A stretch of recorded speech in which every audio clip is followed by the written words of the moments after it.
دو طریقے سے ہمیں سبق لینا چاہیے. نمبر ایک کہ زمین میں چل پھر کر دیکھو کہ مجرموں کا کیا انجام ہو چکا ہے, کہ ایسے لوگ, ایسے برے لوگ, ایسے بری تنظیمیں, ایسے برے ممالک, ایسے برے ڈکٹیٹر جو اپنے انجام کو پہنچ چکے ہوں, اپنے انجام جیسے فرعون ہو, قارون ہو, نمرود ہو, ان کے انجام سے ہمیں سبق حاصل کرنا چاہیے اور ویسا کرنے سے بچنا چاہیے جس سے وہ اس انجام سے دو چار ہوئے. سورہ فاتحہ کے آخر میں جو دعائیں ہیں وہ بھی ہمیں یہی سکھاتی ہیں. اور جو دوسرا طریقہ ہے انسپائر ہونے کا, ان سے سیکھنے کا, وہ یہ ہے کہ اللہ تعالیٰ مومنوں سے خطاب کر رہا ہے کہ اگر تم تکلیف اٹھا رہے ہو تو کوئی احسان نہیں کر رہے ہو. تمہارے مقابلے میں تمہارے دشمن بھی تکلیف اٹھا رہے ہیں جبکہ وہ شیطان کے راستے میں کام کر رہے ہیں, اور تم کو اللہ تعالیٰ سے جنت کی امید ہے, اللہ کی رضا کی امید ہے. ان کو تو بیچارے کو کچھ حاصل نہیں ہونے والا ہے, لیکن پھر بھی وہ استقامت دکھا رہے ہیں, پھر بھی وہ قربانیاں دے رہے ہیں. تو اس چیز سے ہمیں انسپائر ہونے کی ضرورت ہے, ہمیں سیکھنے کی ضرورت ہے. تو یہ ٹو فولڈ طریقہ ہے جو لوگوں سے انسپائر ہونے کا, برے لوگوں سے انسپائر ہونے کا, ان سے متاثر ہونے کا اور ان سے اچھائی کا سبق سیکھنے کا. اس طریقے کے مطابق ہمیں ہر اس چیز کا جو بری ہو اس سے سبق حاصل کرنے کی کوشش کرنی چاہیے. ان شارٹ اگر اس ڈسکشن کو ہم کنکلوڈ کریں تو ہم دیکھیں گے کہ اسلام اور جاہلیت کی کشمکش آدم علیہ السلام اور ابلیس کی کشمکش سے لے کر جاری ہے اور آج تک جاری ہے اور قیامت تک جاری رہے گی. اس کشمکش کے دوران جو اسلامی تحریکات ہیں آدم علیہ السلام کے زمانے میں بھی موجود ہیں, ہمارے زمانے میں بھی موجود ہیں, قیامت تک موجود رہیں گی. جس شکل میں بھی موجود ہوں, تنظیم کی شکل میں ہوں, انڈیویجول کی شکل میں ہوں یا کسی اور شکل میں ہوں, جس شکل میں بھی ہوں, اسلامی تحریکات موجود تھیں اور موجود ہیں اور انشاءاللہ موجود رہیں گی. تو اس میں جو اسلامی تحریکات کا نظریہ ہوتا ہے, جو نصب العین ہوتا ہے, اس میں کوئی چینج نہیں ہوتا ہے. لیکن ان کے زمانے کے جو ایشوز ہوتے ہیں وہ بدل جاتے ہیں. ان کے زمانے کے جو ٹیکٹکس ہوتے ہیں, جو مختلف انبیاء کا ایک ہی مشن بتایا گیا ہے کہ اللہ تعالیٰ ایک ہے, میں اللہ کا نبی ہوں, میری اطاعت کرو اور میں تم سے کسی اجر کا طالب نہیں ہوں, اور اگر تم میری اطاعت کرو گے تو آخرت میں نجات پا جاؤ گے. موسیٰ علیہ السلام بھی یہ کہہ رہے ہیں, شعیب علیہ السلام بھی یہ کہہ رہے ہیں, صالح علیہ السلام بھی یہ کہہ رہے ہیں, لوط علیہ السلام بھی یہ کہہ رہے ہیں. لیکن ان کے میسج کا جو سیکنڈ پارٹ ہے وہ چینج ہو جاتا ہے. موسیٰ علیہ السلام کے زمانے میں پرابلم یہ تھا کہ بنی اسرائیل کو غلام بنا لیا گیا تھا, تو وہ فرعون سے جا کے کہتے ہیں کہ بنی اسرائیل کو آزاد کر دو, میرے ساتھ جانے دو. شعیب علیہ السلام کے زمانے میں کرپشن پرابلم تھا, تو وہ جا کے کہتے ہیں کہ ٹھیک تولا کرو, ناپ تول میں کوئی گڑبڑی مت کرو, کرپشن وغیرہ چھوڑ دو. صالح علیہ السلام, ہود علیہ السلام سب اپنے زمانے کے پرابلم سے ایڈریس کرتے ہیں. لوط علیہ السلام ہوموسیکشوالٹی کے مسئلے کو ایڈریس کرنے کی کوشش کرتے ہیں. تو ہم دیکھتے ہیں کہ سارے انبیاء کا پہلا میسج کامن ہے, جو ایک نصب العین کی حیثیت رکھتا ہے, ایک عقیدے کی حیثیت رکھتا ہے. اللہ تعالیٰ ایک ہے, میں اللہ کا نبی ہوں, میری اطاعت کرو, فاتقوا اللہ واطیعون, اللہ تعالیٰ سے ڈرو اور میری اطاعت کرو, اور اگر تم ایسا کرو گے تو آخرت میں کامیاب ہو جاؤ گے. لیکن اس کے بعد کا میسج جو دوسرا پارٹ ہے وہ چینج ہوتا رہتا ہے. یہی بات ہر اسلامی تحریک پر صادق آتی ہے کہ ہمارا یہ پہلا پارٹ جو میسج ہے, جو ایک نصب العین کی حیثیت رکھتا ہے, ایک عقیدے کی حیثیت رکھتا ہے, وہ سیم رہے گا, آج بھی رہے گا, 1400 سال پہلے بھی تھا, 1400 سال بعد بھی ہے, قیامت تک رہے گا. لیکن جو چیز نئے مسائل آ رہے ہیں, نئے چیلنجز آ رہے ہیں, ان کا انالیسس, ان کو ایشوز کو دیکھنا, پرکھنا, ان چیلنجز کا سامنا کرنا, یہ چیزیں ہمارے سامنے بدلتی رہیں گی. آج ہمارے سامنے اسی قسم کا ایک چیلنج سنگھ پریوار کی, انڈین فاشزم کی صورت میں ہے, اور یہ وجہ ہے کہ ہم اس چیز کا مطالعہ کر رہے ہیں, اس چیز کو سمجھنے کی کوشش کر رہے ہیں, تاکہ ہم اس چیلنج کا کما بہو سابقہ کر پائیں, سامنا کر پائیں. یہ کانسیپچول کلیئرٹی ہمارے سامنے ہونی چاہیے. صرف یہ نہیں کہ ایک ایشو ہے, فیشنیبل ہے, ہم اس کو مطالعہ کر رہے ہیں, اس کو جاننے کی کوشش کر رہے ہیں, نہیں, بلکہ اس کے پیچھے یہ پورا اسلامی بیک گراؤنڈ ہے, پورا دینی بیک گراؤنڈ ہے, پورا آپ کی تحریک کی ضرورت ہے, آپ کی ضرورت ہے کہ آپ کس طرح اس کو پرسیو کرتے ہیں اس چیلنج کو, اور کس طرح آپ اس کا جواب دینے کی کوشش کرتے ہیں. اس کے بعد اب ایک آئیڈیالوجی جو ہوتی ہے اس کا جواب ایک آئیڈیالوجی ہوتی ہے. انڈین فاشزم جب ہم دیکھ رہے ہیں تو یہ ایک آئیڈیالوجی ہے, اپنے آپ میں بہت ریپریسیو ہے, بہت ظالمانہ ہے, بہت اللاجیکل ہے, بہت غیر معقول ہے, لیکن سب کے باوجود ایک آئیڈیالوجی ہے, اور اس آئیڈیالوجی کا جواب ایک آئیڈیالوجی ہی ہو سکتی ہے. تو جب ہم ہندوتوا آئیڈیالوجی کا مطالعہ کرتے ہیں تو سب سے پہلے کسی بھی آئیڈیالوجی کو سمجھنے کا, پرکھنے کا سب سے اچھا اور سب سے مستند طریقہ جو ہے کہ آپ اس کے ایوولوشن کو دیکھیں کہ وہ کس طرح ایوالو ہوئی ہے. اگر آج کے ہندوتوا یا انڈین فاشزم کی جو آئیڈیالوجی ہے اس کا ہم اس طرح مطالعہ کریں کہ وہ کس طرح ایوالو ہوئی ہے, تو ہم سب سے پہلے 1875 میں پہنچیں گے. اس سے پہلے تک ہمیں ایک انڈین فاشزم ایک آئیڈیالوجی کی صورت میں نہیں ملتا ہے, ایک فیلنگ کی شکل میں مل سکتا ہے, یا کچھ سینٹیمنٹ کی شکل میں مل سکتا ہے, کچھ جذباتیت کی باتوں کی شکل میں مل سکتا ہے, لیکن ایک آئیڈیالوجی کی شکل میں 1875 سے پہلے ہمیں ہندوتوا کا نام و نشان نہیں ملتا ہے.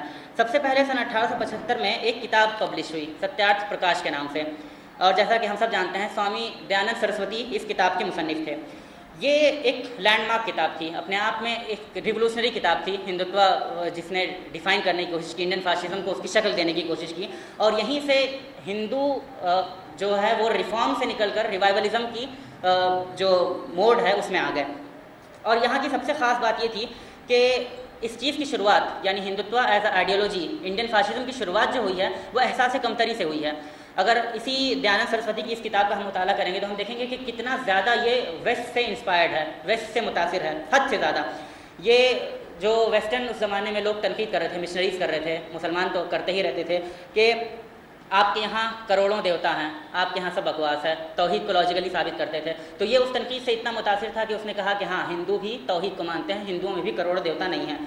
اور اسی طرح کی بہت ساری تنقیدیں جس میں بت پرستی ہے یا اور اس طرح کی تنقیدیں ہیں، یا یہ کہ براہمن جو ہیں وہ میڈیٹر ہیں اللہ اور بندے کے درمیان، یہ چیز کیوں ہے؟ اسلام میں تو ڈائریکٹ ہے، کرسچینٹی میں تو ڈائریکٹ بندے کا اللہ سے تعلق ہوتا ہے، وغیرہ وغیرہ۔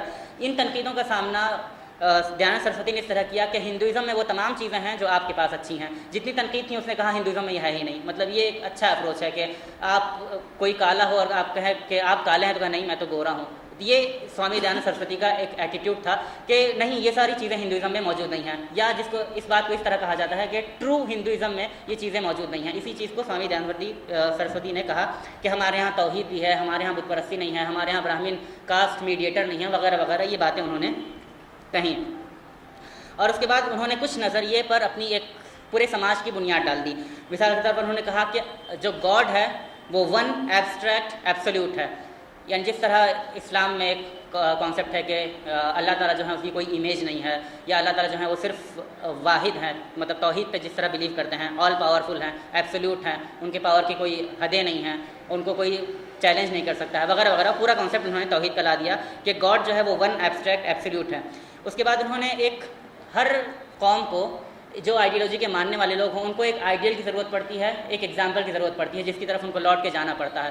یہ آئیڈیل ان کو سرسوتی نے دیا ویدک گولڈن ایج کی شکل میں۔ انہوں نے کہا کہ آپ ہندوؤں پہ ایک زمانہ ایسا گزر چکا ہے جب ہندوستان گولڈن ایج تھا، ہندوستان کا، ہندوستان سونے کی چڑیا تھا، ہندوستان میں یہ تھا، ہندوستان میں وہ تھا، پورا ایک ویدک گولڈن ایج کا انہوں نے کانسیپٹ دیا جس کی طرف پھر سے پلٹ کے لوٹنا ہے ہندوؤں کو۔ پھر انہوں نے قرار دیا کہ سنسکرت کو ایک ایسی لینگویج قرار دیا جو مدر آف آل ٹنگس ہے، تمام دنیا کی جتنی بھی زبانیں ہیں سب کی ماں جو ہے وہ سنسکرت ہے۔ یہ کانسیپٹ دیا اپنے آپ کو سپیریئر ثابت کرنے کے لیے، ہندو قوم کو سپیریئر ثابت کرنے کے لیے۔ اسی طرح آریہ جو نسل تھی اس کو تمام نسلوں سے زیادہ سپیریئر ثابت کرنے کے لیے ان کو ویسٹ سے بھی بہت سارا لٹریچر مل گیا۔ اور اس کے بعد انہوں نے ایک چیپٹر میں بائبل پر، ایک چیپٹر میں قرآن پر تنقید کی، اپنی جو کتاب انہوں نے لکھی ہے۔ اور ان کا اپنے آپ کو ہندوازم سے ڈسٹینٹ کرنے کا، فاصلہ بنانے کا اتنا شوق تھا سوامی دیانند سرسوتی کو اپنے پیغام کو پھیلانے کے لیے کہ 1891 میں جو سینسس ہوا اس میں انہوں نے اپنے فالوورس کو کہا، یہ آریہ سماج کے جو بھی لوگ ماننے والے تھے ان کے، کہ آپ اپنے آپ کو آریہ رجسٹر کرائیں گے، ہندو رجسٹر نہیں کرائیں گے۔ یہ ان کے اپنے پیغام کو پھیلانے کا، اپنی ڈسٹنکشن کو ثابت کرنے کا ایک طریقہ تھا۔ یہ تو تھے سوامی دیانند سرسوتی صاحب۔ یہاں سے ہم کہہ سکتے ہیں کہ ہندوتوا آئیڈیالوجی کی شروعات ہوئی ہے۔ اب بہت زیادہ نمایاں افراد کے نہیں بلکہ کوشش یہ کریں گے کہ کچھ زمانے کے ڈسٹینس سے کس طرح آئیڈیالوجی ایوالو ہو رہی ہے اس کو دیکھیں۔ جیسے 1875 میں ہم دیکھتے ہیں کہ ایک شروعات ہوئی، ایک احساس کمتری سے شروعات ہوئی ہے، اور کس طرح وہ ویسٹ سے بھی لے رہے ہیں اور تنقید بھی کر رہے ہیں۔ ویسٹ برا ہے لیکن ہم وہی کام کر رہے ہیں جو ویسٹ کر رہا ہے، اسلام برا ہے لیکن اس کا پورا توحید کا کانسیپٹ ہم نے لے لیا۔ اس طرح کی چیزیں ہم دیکھتے ہیں۔ سن 1909 میں ایک آر بی لال چند نام کے ایک فرد تھے جو ہندوتوا کے نظریے پر بلیو کرتے تھے، اور انہوں نے ایک آرٹیکل لکھا سیلف ایبنیگیشن ان پالیٹکس۔ آرٹیکل تنقیدی ہے، تنزیہ ہے۔ اس میں وہ یہ کہنا چاہ رہے ہیں کہ ہندو جو ہیں وہ پورا سنیاس لے چکے ہیں سیاست سے، اور ان کو یہ کرنا چاہیے کہ سارا کچھ مسلمانوں کو سونپ دینا چاہیے اور چھوڑ کے چلے جانا چاہیے ہریدوار، یا مطلب یہ پورا ان کے آرٹیکل کی تھیم ہے۔ تو اس میں انہوں نے بہت ساری لائٹ ٹون میں بہت ساری چیزوں کو آرگیو کرنے کی کوشش کی ہے، اور یہاں پر ہمیں ٹون کا فرق نظر آتا ہے۔ کس طرح سوامی دیانند سرسوتی ایک احساس کمتری کا شکار ہیں، بہت زیادہ ڈیفینسو ہیں لیکن بہت زیادہ ایگریسو ہونے کی کوشش کر رہے ہیں۔ یعنی جب آدمی بہت زیادہ ڈیفینسو ہوتا ہے تو دکھانے کی کوشش کرتا ہے کہ ہم بہت زیادہ ایگریسو ہیں، پھر وہ بائبل پہ بھی حملے کر رہے ہیں، قرآن پہ بھی حملے کر رہے ہیں، لیکن وہ ڈیفینس تھوڑا کم یہاں نظر آتا ہے۔ دھیرے دھیرے ترقی کر رہا ہے ہندوتوا ایک آئیڈیالوجی کے طور پر۔ تو اب تھوڑا آئیڈیالوجیکل ڈسکشن کر رہے ہیں لال چند صاحب۔ لال چند کہہ رہے ہیں کہ جو پیٹریوٹزم ہے، جو وطن پرستی ہے، وطن سے محبت ہے، حب وطن ہے، یہ صرف کمیونل نہیں ہو سکتا، یہ صرف جغرافیکل نہیں ہو سکتا، بلکہ یہ اپنے آپ میں کمیونل فورس ہے۔ یعنی کانگریس کا دعویٰ تھا اس زمانے میں بھی کہ جو بھی لوگ ہندوستان میں رہنے والے ہیں، ہندوستان کے بارڈر میں رہنے والے ہیں، وہ سب ہندوستانی ہیں، وہ سب محب وطن ہیں، وہ سب اپنے وطن سے پیار کرتے ہیں، اس کی آزادی کے لیے لڑیں گے، وغیرہ وغیرہ، یہ سب ساری چیزیں تھیں۔ اس کے مقابلے میں لال چند نے کہا کہ نہیں، صرف جو شخص جغرافی میں رہتا ہے ضروری نہیں کہ وہ وطن سے محبت کرتا ہو، بلکہ بہت سارے غدار بھی ہو سکتے ہیں۔ تو جغرافی میں رہنے کے ساتھ ساتھ، اس علاقے میں رہنے کے ساتھ ساتھ، اس بارڈر میں رہنے کے ساتھ ساتھ یہ بات بھی ضروری ہے کہ آپ اس قوم سے بھی تعلق رکھتے ہوں، مراد ہندو قوم سے تعلق رکھتے ہوں۔ پھر اس کے بعد انہوں نے یعنی اس زمانے میں بھی ہمیں یہ دکھتا ہے کہ کس طرح مسلمانوں کی طاقت سے یہ ہندوتو فاشزم کی فورسز یا تو واقعی خوفزدہ تھے یا پھر ایسا دکھانے کی کوشش کر رہے تھے اپنے پیغام کو پھیلانے کے لیے۔ میری ذاتی رائے یہ ہے کہ وہ بہت زیادہ خوفزدہ تھے اس زمانے میں۔ اس زمانے میں انہوں نے جیسے تنقید کی ہے آر بی لالچند نے اپنی اس آرٹیکل میں، انہوں نے کہا ہے کہ برٹش کی جو حکومت ہے وہ مسلمانوں کا سپورٹ کر رہی ہے۔ کیوں سپورٹ کر رہی ہے؟ پھر انہوں نے کہا کہ برٹش کی حکومت کو عثمانیہ خلافت سے بہت زیادہ خوف ہے، کانسٹینٹینوپل کی ناراضگی، قسطنطنیہ کی ناراضگی وہ برٹن مول لینا نہیں چاہتا ہے، اس لیے وہ مسلمانوں کی ہر مانگ کو مان لے رہا ہے اور مسلمان اسی میں آگے بڑھ بڑھ کے اپنی مانگیں منوا رہے ہیں۔ پھر یہ تو برطانیہ پہ تنقید تھی۔ اس کے بعد وہ کانگریس پر تنقید کرتے ہیں کہ کانگریس میں آپ ہندو کے نام سے کوئی ریزولوشن پاس نہیں کر سکتے، ہندو انٹرسٹ کے بنا پر کوئی بات نہیں کر سکتے، لیکن اگر آپ مسلمان ہیں تو مسلمانوں کے تعلق سے جو ریزولوشن چاہیں پاس کرا لیں۔ یہ چیز ہمیں نظر آتی ہے کہ مسلمان ضرورت سے زیادہ طاقتور ہو رہے ہیں وغیرہ وغیرہ، یہ باتیں نظر آتی ہیں ان کے آرٹیکل میں۔ پھر ہمیں ایک اور جو ان کی پریشانی ہے، ان کا گریونس ہے، جو افسوس کے طور پر کہہ سکتے ہیں کہ آج ہمارا گریونس ہو گیا ہے، وہ یہ ہے کہ وہ بولتے ہیں کہ فسادات ہوتا ہے تو ہم مار کھاتے ہیں، ہندو مار کھاتے ہیں۔ کیوں مار کھاتے ہیں بھائی؟ کیونکہ پولیس میں سارے مسلم بھرے ہوئے ہیں۔ یہ ایک غلط ناانصافی ہے۔ جو پولیس کا پرپورشن ہونا چاہیے وہ آبادی کے حساب سے ہونا چاہیے، اور چونکہ ہندوؤں کی آبادی زیادہ ہے اس لیے ہندوؤں کی تعداد اس میں زیادہ ہونی چاہیے۔ اس طرح کا آرگومنٹ انہوں نے وہاں پر کیا ہے۔ پولیس میں مسلمان زیادہ ہیں، بیوروکریسی میں مسلمان زیادہ ہیں، فوج میں مسلمان زیادہ ہیں، یہ ساری شکایتیں وہ اپنے اندر کرتے ہیں۔ اور آخر میں ایک وہ پوائنٹ بناتے ہیں جو بہت زیادہ امپورٹنٹ ہے، کیونکہ عام طور پر ہم دیکھتے ہیں کہ ٹو نیشن تھیوری کا الزام مسلمانوں پر لگا دیا گیا ہے کہ انہوں نے بنایا، مسلم لیگ نے بنایا۔ یہ کہتے ہیں یہاں پر کہ کانگریس پر تنقید کرتے ہوئے کہ ہندوؤں کو اب صاف صاف یہ کہہ دینا چاہیے کہ we are not one, we are two, اور اس چیز کو پروپیگیٹ کرنے کی، اس چیز کو بتانے کی ضرورت ہے۔ یہ 1909 میں آر بی لالچند کہہ رہے ہیں۔ ان سے پہلے بھی اگر ہم دیکھیں تو ہندوتوا کے ماننے والے اس قسم کی باتیں کر چکے ہیں، لیکن یہ ایک اچھا ایگزامپل ہمیں ملتا ہے کہ we are not one, we are two, اور ڈسٹنکٹ ٹو، اور اس میں سے جو ون ہے یعنی ہندوازم کے ماننے والے ہیں وہی ہندوستان کے اصل سپوت ہیں اور اصل ماننے والے ہیں، باشندے ہیں۔ اس کے بعد اسی زمانے میں ایک ہربلاس ساردا نام کے ہمیں فرد نظر آتے ہیں جنہوں نے ہندو سپیریورٹی نام سے ایک آرٹیکل لکھا تھا، اور یہ بھی بہت زیادہ ویسٹ سے متاثر نظر آتے ہیں، برطانیہ پر تنقید کرتے ہیں، اسی کو فالو کرتے ہیں، اور ان کی محنت قابل تعریف ہے۔ مطلب میں نے شاید اسی لیے اس چیز کو انکلوڈ کیا ہے یہاں پر کہ اپنی کتاب میں، یہ اس زمانے میں 1906 کا زمانہ ہے، آپ سوچئے کہ آج کی طرح لائبریری کی یا انٹرنیٹ کی سہولتیں حاصل نہیں تھیں، یہ 550 کتابوں کو پڑھ کر ان کا حوالہ دیتے ہیں اپنی ایک کتاب میں، اس زمانے کی بات ہے۔ تو اس طرح کی محنت کرنے والے ڈیڈیکیٹڈ لوگ ہمیں ہر زمانے میں ہندوتوا فورسز کے پاس ملتے ہیں، اور اس چیز سے بھی ہمیں کچھ سیکھنے کی ضرورت ہے۔ اس کے بعد ایک اور 20 سال کا گیپ کرتے ہیں، 1875، 1906، 1909، اور اس کے بعد اب 1923۔ یہ ہے 1923 کا زمانہ۔ آپ پورا ہسٹوریکل بیک گراؤنڈ اگر تازہ کر لیں تو جس بات سے میں ڈرا کرنے والا ہوں وہ مدن موہن مالویہ، BHU کے فاؤنڈر، وہ ہندو مہاسبھا میں اپنا پریزیڈنشیل ایڈریس دے رہے ہیں، اور وہاں سے کچھ نکات یہاں پر آپ کے سامنے ہیں۔ یہ جو مدن موہن مالویہ ہیں، یہ ایک زمانے میں کانگریس کے بھی ممبر رہ چکے ہیں، یہ جیسا کہ میں بتا چکا ہوں BHU کے فاؤنڈر ہیں، اور 1922 میں انہوں نے کانگریس کے اندر ہی ہندو مہاسبھا کو ریوائیو کرنے کی کوشش کی، اور اس کے بعد انہوں نے خلافت موومنٹ میں جو کانگریس نے پارٹیسپیٹ کیا اس پر کھل کر تنقید کی۔ 1916 میں مسلمانوں کے ساتھ، مسلم لیگ کے ساتھ جو معاہدہ ہوا اس پر کھل کر تنقید کی، لیکن اپنی مسلمانوں پر بھی تنقید کرتے ہیں، برطانیہ پر بھی تنقید کرتے ہیں، لیکن ان کی کچھ باتوں کو اپنے اندر سمونے کی کوشش ان میں نظر آتی ہے۔ مثال کے طور پر یہ بار بار برطانوی برکات کا حوالہ دیتے ہیں کہ برطانیہ آیا تو ایجوکیشن آئی، برطانیہ آیا تو سائنس آئی، برطانیہ آیا تو ڈیولپمنٹ آیا، ریلویز آیا، وغیرہ وغیرہ۔ اور پھر ان کے زمانے میں ہم دیکھتے ہیں کہ ہر زمانے کے مفکر نے، یعنی دیانند سرسوتی نے بھی، لال چند نے بھی، اور بہت سارے جتنے بھی لوگ گزرے ہیں اس زمانے میں، سب نے کاسٹ سسٹم کو کرٹیسائز کیا تھا، ہر ایک نے کاسٹ سسٹم کو کرٹیسائز کیا تھا، لیکن مالویہ نے اپنے جو کاسٹ سسٹم کو کرٹیسائز کرنے میں سب سے زیادہ وہمنٹ نظر آتے ہیں، بہت زیادہ زور سے، بہت زیادہ دردمندی کے ساتھ یہ کاسٹ سسٹم کو کرٹیسائز کرتے ہیں۔ اپنے اسی پریزیڈنشیل ایڈریس میں 1923 کی بات ہے کہ وہ اپنا پریزیڈنشیل ایڈریس دے رہے ہیں، اور دیتے وقت انہوں نے ایک جملہ کہا کہ یہ جو انٹچیبلٹی ہے، یہ جو چھوت چھات ہے، اس کو ختم ہونا چاہیے۔ تو وہیں اسٹیج پر ہی بیٹھے ہوئے کسی فرد نے اعتراض کیا کہ اگر ایسا ہے تو جو فلاں دلت ہے یا فلاں فرد ہے اس کے ساتھ ہندو مہاسبھا کے میں کیوں ناانصافی ہوئی تھی۔ انہوں نے حوالہ دیا کہ ہندو مہاسبھا نے فلاں جگہ پر ایک دلت کے ساتھ ناانصافی کی تھی۔ تو مالویہ بالکل رو پڑے, پوری ان کی آنکھوں سے آنسو آ گئے. انہوں نے اپنی پگڑی نکال دی اور کہا کہ یہاں پر اگر وہ دلت موجود ہے تو میں اپنی پگڑی اس کے پیر پر رکھ کر اس سے معافی مانگنے کے لیے تیار ہوں, وغیرہ وغیرہ. اور اس کے بعد انہوں نے بہت دردمند انداز میں اپیل کی کہ جو دلت ہیں وہ بھاگتے جا رہے ہیں, وہ کوئی مسلمان ہو جا رہا ہے, کوئی کرسچن ہو جا رہا ہے, کوئی کچھ ہو جا رہا ہے, ہندوازم کو چھوڑ کر بھاگ رہے ہیں. ہم ان کو پانی پینے نہیں دیتے کنویں سے, ہم ان کو عبادت کرنے نہیں دیتے مندروں میں, اس وجہ سے وہ ہندوازم کو چھوڑ کر آگے بھاگ جا رہے ہیں. اور اب ہمیں ضرورت اس بات کی ہے کہ اگر اب انہیں کنٹین کرنا ہے تو ہمیں ان کو پکڑ کے رکھنا ہوگا. یہ چیزیں ہمیں مالویہ میں نظر آتی ہے. اس کے بعد اسی 1923 میں وی ڈی ساورکر, ایک بہت ہی اہم نام ہمیں نظر آتا ہے ہندوتوا کی تاریخ کا, وہ فرد جس نے ہندوتوا کا نام ہے وہ دیا ہے ہندوتوا فورسز کو.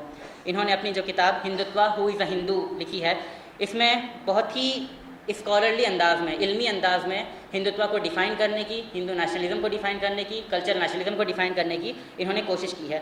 اور انہوں نے کہا ہے کہ ایک نیشن تب بنتا ہے جب کہ ریس ہو, یعنی ایک ہی نسل کے لوگ ایک نیشن بن سکتے ہیں. دوسری کوالٹی ان کی اس نسل میں کامن کلچر بھی پایا جاتا ہو, تہذیب بھی ایک ہو. اور تیسری کہ وہ اسی جغرافیکل یونٹ میں رہتے ہوں, یعنی نسل بھی ایک ہونی چاہیے, تہذیب بھی ایک ہونی چاہیے, اور جغرافیکل ایریا بھی ایک ہونا چاہیے. تب آپ جا کر ایک نیشن, ایک قوم بننے کی صلاحیت اپنے اندر رکھتے ہیں. اور اسی بات کو انہوں نے مختصر انداز میں یہ اس طرح بیان کیا ہے کہ آپ ایک قوم تب بن سکتے ہیں جب آپ کا فادر لینڈ بھی ایک ہو اور آپ کا ہولی لینڈ بھی ایک ہو, یعنی آپ کی مقدس سرزمین جس سے آپ کی الفتیں وابستہ ہیں, جس سے آپ کا تقدس وابستہ ہے, وہ بھی آپ کا ایک ہو, اور آپ جہاں پیدا ہوئے ہیں وہ بھی ایک ہو. یعنی آپ کو ہندوستان میں پیدا بھی ہونا پڑے گا اور ہندوستان کو ایک مقدس سرزمین کی حیثیت سے تسلیم بھی کرنا پڑے گا, تب آپ ہندوستانی نیشنل آئیڈینٹیفائی کیے جائیں گے. یہ چیز ہمیں ساورکر کے یہاں نظر آتی ہے, کھل کر بالکل علمی انداز میں اس کو مختلف اسکالرلی کورس کے ذریعے وہ ڈیفائن کرنے کی کوشش کرتے ہیں. اور ایک اور چیز ہمیں ساورکر کے یہاں سے کھل کر نظر آتی ہے, یہاں سے جو ہندوتوا فاشزم کا ڈیفینسو ایرا ختم ہوتا ہے ایک طرح سے, اور ساورکر سے لے کر وہ ایگریشن شروع ہوتا ہے. یعنی اب تک ہم دیکھتے ہیں کہ وہ یہ کبھی کبھار قرآن پہ تنقید ہو گئی, کچھ بائبل پہ تنقید ہو گئی, کچھ ہو گئی, لیکن اور زیادہ وہ آگے آ کر ملٹری یا ملیٹنسی کی طرف نہیں جاتے ہیں, وائلنس اختیار کرنے کی بات نہیں کرتے ہیں, یا مسلمانوں کو دشمن نہیں کہتے ہیں. کچھ لوگ مسلمانوں میں برے ہوتے ہیں, ہم ان پہ تنقید کر رہے ہیں, اس طرح نرم ٹون ہے اب تک ان کی. لیکن ساورکر آنے کے بعد سے اس ٹون میں ہمیں فرق ملتا ہے, اور وہ بالکل بلیٹنٹلی ایک دم بھونڈے انداز میں اس چیز کو جسٹیفائی کرنے کی کوشش بھی کرتے ہیں. مثال کے طور پر اپنی کتاب میں وہ کہتے ہیں, ان کے الفاظ میں کوٹ کر رہا ہوں, nothing makes self conscious of it self so much as a conflict with non self. ایک سیلف کو, ذات کو کوئی بھی شخص اس سے زیادہ جاگروک نہیں کر سکتا ہے, بیدار نہیں کر سکتا ہے, جتنا کہ ایک کانفلکٹ کسی نان سیلف کے ساتھ. یعنی ایک دشمن جو ہے وہ بہت زیادہ ضروری ہے. جب تک وہ دشمن پیدا نہیں ہوگا تب تک ہم اپنے آپ کو متحد نہیں کر پائیں گے, اپنے اندر قوت پیدا نہیں کر پائیں گے, اپنے اندر جذبہ پیدا نہیں کر پائیں گے. یہ چیز ہمیں وی ڈی ساورکر سے لے کر شروع ہوتی نظر آتی ہے کہ ایک دشمن کی تلاش ہندوتوا فاشزم کو, ہندوتوا فورسز کو ہوتی ہے, اور اس دشمن کے اراؤنڈ اپنے آپ کو آرگنائز کرنا, اپنی چیزوں کو مستحکم کرنا. یہی چیز ہم دیکھتے ہیں کہ مسئلہ قومیت میں اسی چیز کو مولانا مودودی نے تعبیر کیا ہے کہ جو ہندو قوم پرستی ہے یہ دو ٹانگوں پر قائم ہے, ایک مسلم دشمنی ہے اور ایک انگریز دشمنی ہے. انگریز جا رہے ہیں, اگر ہم اس والی ٹانگ کو بھی توڑ دیں گے تو ہندوتوا فاشزم اپنے آپ میں ختم ہو جائے گا. لیکن افسوس ہے کہ مسلمانوں نے اس آواز کو نہیں سنا ہے, ورنہ آج شاید ہمیں اس چیلنج پر ڈیبیٹ نہیں کرنی پڑتی. اس کے بعد اپنی ملیٹنسی کے دور میں جو سب سے اہم کام جس دور میں انٹر ہوا ہے ہندوتوا فاشزم, وہ آر ایس ایس کا دور ہے, اور ہم کہہ سکتے ہیں کہ یہ دور آج تک جاری ہے. سن 1925 میں جب نان کوآپریشن موومنٹ کا زمانہ تھا, اور اسی زمانے میں نان کوآپریشن موومنٹ فیل ہو گیا اور بہت سارے فسادات پھیلنے لگے, اور کچھ لوگ کہتے ہیں کہ دلت فیکٹر بھی بہت زیادہ انوالو تھا, کہ دلتوں میں بہت زیادہ بے اطمینانی پھیل رہی تھی. ان تمام چیزوں کو دیکھتے ہوئے برہمنوں کے دوبارہ ڈومیننس کے لیے ہیڈگیوار نے کچھ لوگوں کے ساتھ مل کر, ہندو مہاسبھا کے کچھ لوگوں کے ساتھ مل کر, مونجے, پرانچ پے ٹھکر اور وی ڈی ساورکر کے بھائی, ان کے ساتھ مل کر ایک راشٹریہ سوئم سیوک سنگھ کی بنیاد ڈالی وی ڈی ساورکر سے مشورہ کرنے کے بعد. اور اس کے بعد ہیڈگیوار جو پروفیشن سے ایک ڈاکٹر تھے, وہ اس کے پریزیڈنٹ بن گئے, سرسنگ چالک بن گئے. انہوں نے سب سے پہلے یونیورسٹیز پر فوکس کیا اور نئے بلڈ کو آر ایس ایس میں لانے کی, اور جیسا کہ میں نے کہا کہ کیریکٹر بلڈنگ پر توجہ دینے کی کوشش کی. اور انہوں نے ہندو مہاسبھا کی ہیلپ لینے میں بھی کوئی دریغ نہیں کیا, بلکہ جہاں بھی ان کو ہندو مہاسبھا کی ہیلپ لینی پڑی وہاں انہوں نے ہندو مہاسبھا کی ہیلپ لے کر آر ایس ایس کو اس کے کندھے پر بٹھا کر آگے بڑھانے کی کوشش کی. ایک نیا آئیڈیولوجیکل دور شروع ہوتا ہے گولوالکر کی قیادت سے. گولوالکر نے 1939 میں اپنی ایک شہرہ آفاق کتاب لکھی, جس کو آج آر ایس ایس کہتی ہے کہ نہیں, ان کی کتاب نہیں ہے, وہ ہے وی اور اور نیشن ہوڈ ڈیفائنڈ. اس میں وی ڈی ساورکر کی ہندوتوا والی کتاب سے بھی ایک قدم آگے بڑھ کے ہندوازم کو ڈیفائن کرنے کی، نیشن کو ڈیفائن کرنے کی کوشش کی گئی، اور اتنا زیادہ ایگریسو ٹون اس سے پہلے کبھی بھی ہندوؤں کی طرف سے دیکھنے میں نہیں آیا ہے۔ مطلب یہ عروج تھا ہندوتوا ملیٹنسی کا، انڈین فاشزم کی تھیوریٹیکل نظریاتی عروج کا زمانہ ہے یہ، جس زمانے میں یہ کتاب آئی ہے۔ اس میں صاف صاف مسلمانوں کو اور کرسچنس کو اور دیگر لوگوں کو ملچ سے تعبیر کیا گیا، گندے لوگ، ناپاک لوگ، غیر مقدس لوگ، اور ایگریسو انداز میں ان کے خلاف لڑنے کی، ان کو مار بھگانے کی، ان سے نفرت کرنے کی دعوت دی گئی ہے، اور ہٹلر کی، فاشزم کی، نازیزم کی کھلے عام تعریف کی گئی ہے کہ ہمیں ان سے سبق سیکھنے کی ضرورت ہے۔ ایک جگہ پہ کوٹیشن ہے کہ ہٹلر کے پاس ہمیں ریس پرائڈ بہت ایکسٹریم پہ اور بہت اچھی ایک انتہا پہ ہمیں نظر آتا ہے، اور جرمن پرائڈ جو ہے، آریہ نسل کے لوگ ہیں، انہوں نے سیمیٹک ریس یہودیوں کو ختم کرنے کے لیے جو طریقہ اپنایا ہے، اس سے ہمیں یعنی ہندوستان میں سبق سیکھنے کی ضرورت ہے۔ صاف صاف ان کے اپنے الفاظ ہیں۔ وی ڈی ساورکر کا کرائٹیریا کو بھی انہوں نے کافی نہیں جانا، بلکہ اس میں بھی کچھ اضافے کیے گولوالکر نے۔ انہوں نے کہا کہ 5 یونٹی جب تک نہ پائی جائے، 5 اتحاد جب تک نہ پائے جائے، تب تک کوئی بھی نیشن نہیں بنتا۔ پہلا جغرافیکل اتحاد ہونا چاہیے، یعنی کنٹری ہونی چاہیے۔ دوسرا ریشل اتحاد ہونا چاہیے، نسل میں اتحاد ہونا چاہیے۔ تیسرا ریلیجن میں اتحاد ہونا چاہیے۔ چوتھا کلچر میں اتحاد ہونا چاہیے، اور 5واں زبان میں اتحاد ہونا چاہیے۔ اور کنکلوژن میں وہ کہتے ہیں کہ ہندوستان ایک ملک، ہندو نسل، ہندو مذہب، ہندو تہذیب اور ہندی زبان، یہ 5 چیزیں جس میں شامل ہو وہ ہندوستان کا شہری ہے، وہ ہندوستان کا واسی ہے، اور صحیح معنوں میں ایک نیشن، ہندو نیشن اسی کو کہہ سکتے ہیں ہم۔ باقی لوگ غیر ملکی لوگ ہیں جن کو کسی حقوق کا، کسی رائٹس کا، اور کم سے کم کسی پریویلیج کا تو بالکل ان کو کوئی بھی حق نہیں ہے۔ اور پھر اس کے بعد ہم اگر گولوالکر کا ہی مطالعہ کریں تو اپنی دوسری کتابوں میں انہوں نے مسلمانوں کو، کرسچنس کو، کمیونسٹ کو بہت ہی زیادہ پھٹکارا ہے، للکارا ہے، ان کو دشمن قرار دیا ہے، اور ان سب چیزوں میں جانے کا ہمارے پاس موقع نہیں ہے۔ گولوالکر کے بعد سنگھ کی قیادت دیورس نے سنبھالی۔ اپنے آپ میں یہ بہت زیادہ پریگمیٹک تھے۔ آر ایس ایس کا جو ایک فاشسٹ مینٹالٹی ہوتی ہے، اس میں لیڈر کو بہت زیادہ امپورٹنس حاصل ہوتی ہے۔ ایک لیڈر بدل جاتا ہے تو پورا فلاسفی ہم دیکھتے ہیں کہ بدل جاتی ہے۔ ہیڈ گیوار ہیں تو ہمیں بہت زیادہ ایمفیسس کیریکٹر بلڈنگ پر نظر آتا ہے۔ گولوالکر آئے ہیں تو آئیڈیالوجی پہ ایمفیسس نظر آ رہا ہے۔ جب دیورس آئے ہیں تو ہمیں بہت زیادہ ایمفیسس ایکٹیویزم پر اور پالیٹکس میں نظر آتا ہے۔ انہوں نے بہت زیادہ اپنی یونٹس کو، شاخہ کو اسٹرینتھ کرنے کی کوشش کی آئیڈیالوجی پیش کی گئی۔ انہی کے زمانے میں کلچرل نیشنلزم کی آئیڈیالوجی فلوٹ کی گئی۔ یہ سب مکھوٹے ہیں۔ R S S, Sangh, B J P نہ گاندھی کو مانتے ہیں نہ سوشلزم کو مانتے ہیں، لیکن کہتے ہیں ہماری آئیڈیالوجی گاندھین سوشلزم ہے۔ اسی طرح کلچرل نیشنلزم ہو، انٹیگرل ہیومنزم ہو، یہ سب ساری چیزیں صرف مکھوٹے ہیں۔ ان کے تحت ان کی پوری جو ہندوتو فاشزم کی آئیڈیالوجی ہے یہ ہمیں نظر آتی ہے۔ پھر یہیں سے جو پولیٹیکل ایکٹیویزم کا دور ہے، ہم دیکھتے ہیں کہ اس کے بعد کی تاریخ ہمارے ذہنوں میں بالکل اچھی طرح مستحضر ہوگی کہ کس طرح 1983 سے یاتراؤں کا سلسلہ شروع ہوا۔ 1984 سے وی ایچ پی نے نعرہ لگایا کہ ہم ایودھیا کو آزاد کرائیں گے۔ 1989 میں تالا کھولنے کی کوشش ہوئی، شاہ بانو کے خلاف بہت زیادہ ایجیٹیشن ہوا، اور منڈل کمیشن جب آیا، 27% او بی سیز کو ریزرویشن کی جب بات ہوئی تو پورا فوکس چینج کرنے کے لیے پالیٹکس کا ان لوگوں نے رام جنم بھومی کے ایشو کو اٹھا دیا اور منڈل کمیشن کا ایشو کو دبا دیا، کیونکہ منڈل کمیشن کے ایشو کے ذریعے ہندوؤں میں تقسیم ہو رہی تھی۔ ایک او بی سیز کہہ رہے تھے کہ ریزرویشن ہونا چاہیے، اپر کاسٹ کہہ رہی تھی ریزرویشن نہیں ہونا چاہیے، پورا کلیش کا اندیشہ تھا۔ لیکن یہاں پر بہت ہی زیادہ ان کی ایکٹیویزم کی، ان کی پولیٹیکل کامیابی ہے کہ انہوں نے پورے فوکس کو منڈل کمیشن سے شفٹ کر دیا اور رام جنم بھومی کے ایشو پر لا دیا، اور اسی کے نتیجے ہم دیکھتے ہیں کہ 92 میں بابری مسجد کو شہید ہونا پڑا۔ اس کے بعد راجندر سنگھ ہوں یا سدرشن ہوں، ہم دیکھتے ہیں کہ یہ کام جو دیورس نے شروع کیا تھا اپنے ایکٹیویزم والا، وہ آگے جاری رہا۔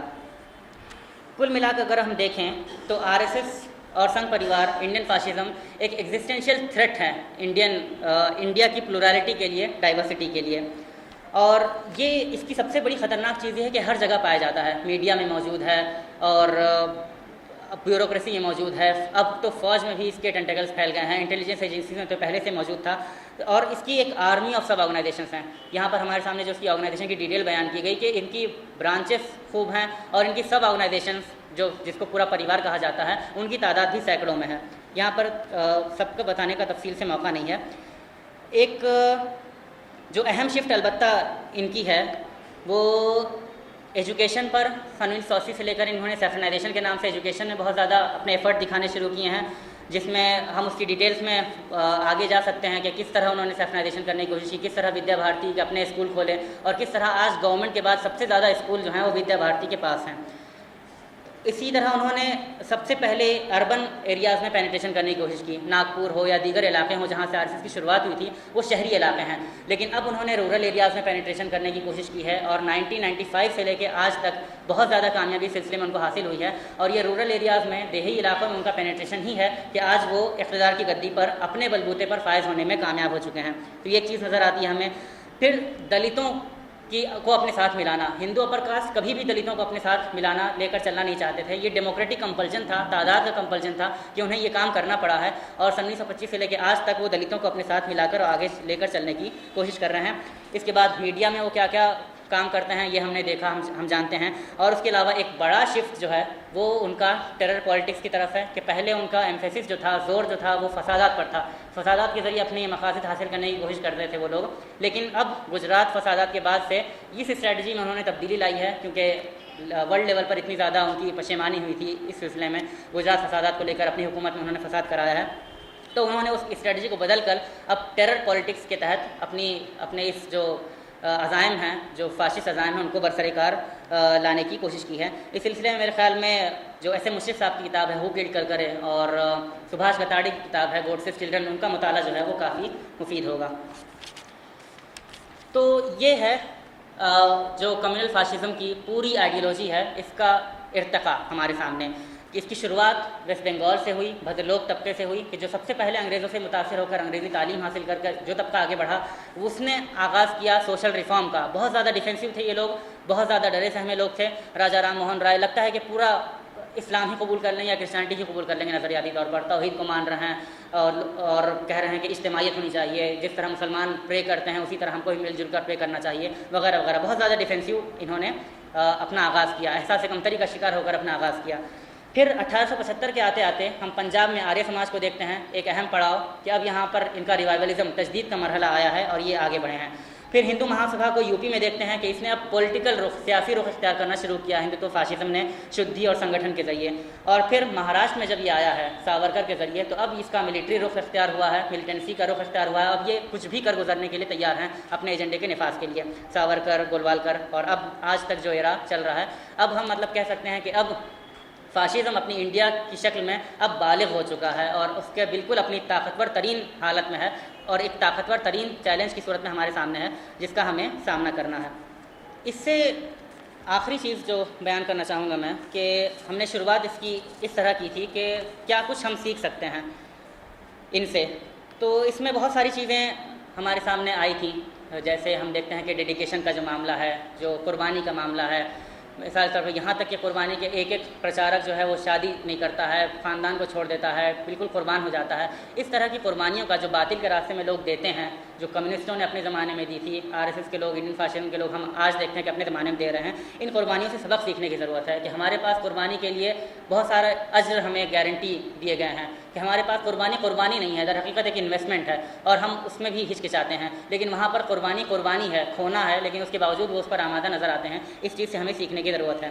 دوسری چیز جو ہمیں سیکھنے کی ضرورت ہے وہ یہ کہ کبھی بھی آپس میں جو ان کے اختلافات ہوئے ہیں تو وہ سر پٹھول تک نہیں پہنچے ہیں۔ ہم دیکھتے ہیں کہ انہوں نے بہت ساری تنظیمیں اگر بنائی ہیں تو ان میں بہت سارے اختلافات بھی ہوئے ہیں، اور آپس میں جب وہ ایک دوسرے کو کرٹیسائز کرتے ہیں تو بالکل مار پیٹ پر آمادہ ہو جانا یا اس طرح کی چیزیں ہمیں بہت زیادہ ان میں نظر نہیں آتی ہیں، بلکہ ایک دوسرے کا ریسپیکٹ نظر آتا ہے۔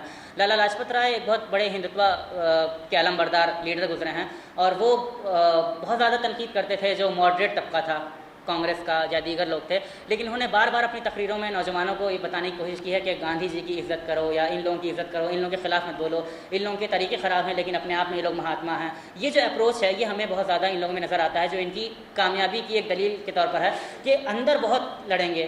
قرآن جو کہتا ہے کہ کفار کے دل آپس میں سے پھٹے ہوئے ہیں، یہ چیز ہمیں نظر آتی ہے، لیکن پبلک میں جب آتے ہیں تو اس قسم کی کوئی بھی چیز نظر نہیں آتی۔ اڈوانی اور مودی میں کیا کیا ہوا ہے، اڈوانی کو کس طرح RSS نے ڈانٹ پلائی ہے اس الیکشن سے پہلے، یہ سب کچھ ہم لوگ جانتے ہیں، لیکن پبلک میں ایک بھی چیز نہیں آ رہی ہے۔ پبلک میں کیا آ رہا ہے؟ مودی اڈوانی کا پیر چھو رہا ہے، اڈوانی مودی کو آشیرواد دے رہا ہے، پبلک میں یہی آ رہا ہے، اور اندر کی جو بھی چیزیں ہیں وہ نہیں آ رہی ہیں۔ اس چیزوں سے سبق سیکھنے کی پوری مسلم امت کو ضرورت ہے کہ ہمارے یہاں اختلاف ہوتا ہے، فوراً الگ اعلان، پریس کانفرنس اور کفر کا فتویٰ اور پتہ نہیں کیا کیا ہو جاتا ہے، پورے جتنی کریٹیو ایفرٹس ہیں دونوں لوگوں کے وہ ضائع ہو جاتے ہیں۔ ایک وحید الدین خان اختلاف کرتے ہیں تو اپنی پوری زندگی کسی علمی کام میں لگانے کے بجائے جماعت اسلامی اور مولانا مودودی کی مخالفت میں صرف کر دیتے ہیں۔ تو اگر ان ایٹیٹیوڈ سے ہم سبق حاصل کرتے تو ہم اپنے ایفرٹس کو کریٹیو چیزوں میں لگاتے اور اپنی چیزوں کو صرف دوسروں پر بیجا تنقید کرنے میں، کفر کے فتوے لگانے میں، ان چیزوں میں ضائع نہیں کرتے۔ اور ایک جو آخری سبق ہمیں سیکھ سکتے ہیں، بہت سارے اسباق اس طرح ہم ڈرا کر سکتے ہیں، لیکن ایشوز کو جس طرح یہ لوگ ٹیکل کرتے ہیں، ایک ایگزامپل دینا چاہوں گا، پرسنل ایکسپیرینس ہے ہمارے جماعت اسلامی کے ایک مرکزی مجلس شورا کے ممبر ہیں ڈاکٹر حسن رضا صاحب جھارکھنڈ کے۔ ان کا ایک پرسنل ایکسپیرینس یہ ہے کہ کس طرح RSS والے ایشوز کو ٹیکل کرتے ہیں، ایشوز کو آئیڈینٹیفائی کرتے ہیں، لوگوں کو لیڈ کرتے ہیں اور ان کو ایک انجام تک پہنچا کر اپنے پیغام کو پھیلانے کی کوشش کرتے ہیں۔ راجدھانی ایکسپریس میں وہ بھی موجود تھے، ڈاکٹر حسن رضا صاحب بھی موجود تھے، اور ایک کیمسٹری کا پروفیسر تھا جھارکھنڈ کی کسی یونیورسٹی کا، جو کہ RSS کے جھارکھنڈ کا انچارج تھا، وہ بھی موجود تھا۔